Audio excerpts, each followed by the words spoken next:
Today, we're diving into one of the most influential texts in human history, the Analects of Confucius. But here's the thing, this isn't just some dusty old book.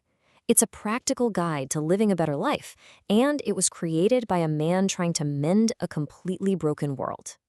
Let's just jump right in with one of its most famous lines. It really captures the entire spirit of the book. To learn and then practice what you have learned, is that not a pleasure? This simple, beautiful idea is basically the key that unlocks the whole philosophy. It's not about memorizing ancient texts. It's about the genuine joy you get from applying wisdom to your actual life. So that begs the big question, right? Who exactly was the man who came up with these timeless words? And what on earth was going on in his world that made this kind of wisdom so desperately necessary? Well, to answer that, we have to go back in time to meet the man himself, Confu, who we know better as Confucius, and really understand the chaotic world he was born into. Looking at this timeline, you realize pretty quickly that Confucius wasn't some wise hermit living on a mountaintop. No way.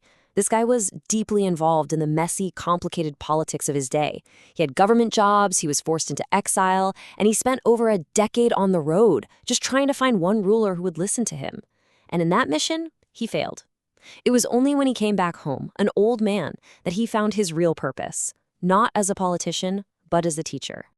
And this right here, this phrase shows you the core problem he was trying to solve. Li bong yue hui. It translates to the collapse of rights in music.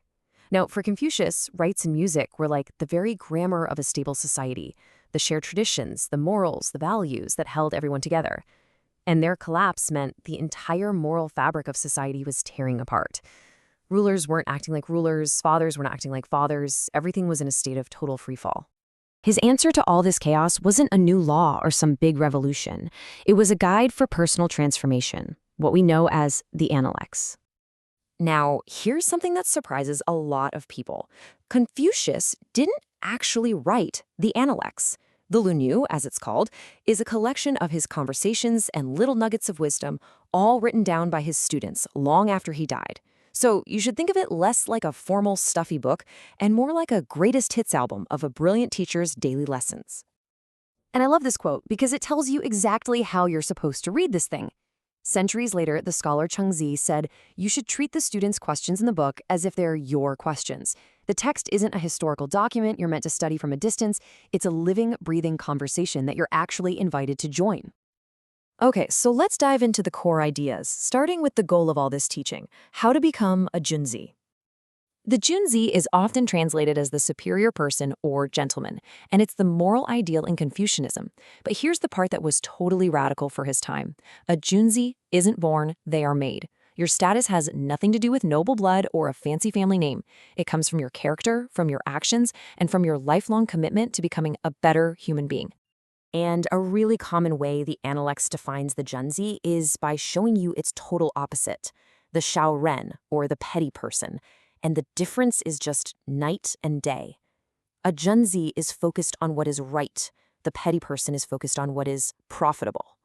A junzi builds inclusive communities. A petty person forms exclusive little cliques. And I love that last one. The junzi is not a tool. It means they're not just some specialist with a narrow function. They have a broad, adaptable vision of the world. So how do you actually become a junzi? Well, the Analects lays out a really practical path. First, you've got to examine yourself every single day. One disciple said he checked himself on 3 points daily. Second, you have to balance learning new things with actually thinking about them. See, learning without thinking is just blind. But thinking without learning anything new, that's actually dangerous. And finally, and this is so important, if you make a mistake, don't be afraid to correct it. Own it and fix it. All of this self-improvement, this entire journey, is aimed at cultivating one supreme virtue that sits at the absolute heart of Confucian thought, and that's Ren. Ren is the absolute heart of Confucianism. It's really hard to capture in just one word. It's benevolence, it's humanity, it's deep goodness all rolled into one. It's that genuine inner virtue that gives meaning to all of your external actions.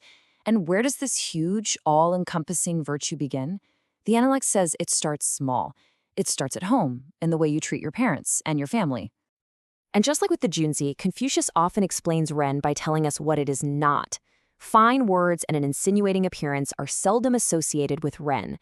In other words, Ren has nothing to do with being charming or saying all the right things to flatter people.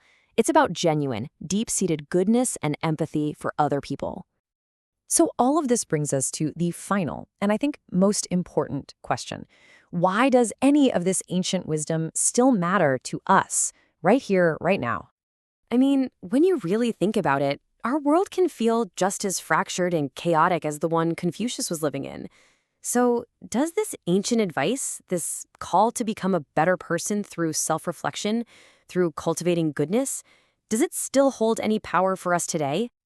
Well, the Analects answers that question with a resounding yes. It ends not with some complex doctrine, but with a simple, profound, and deeply personal call to action. Confucius says, "I desire goodness, and goodness is here."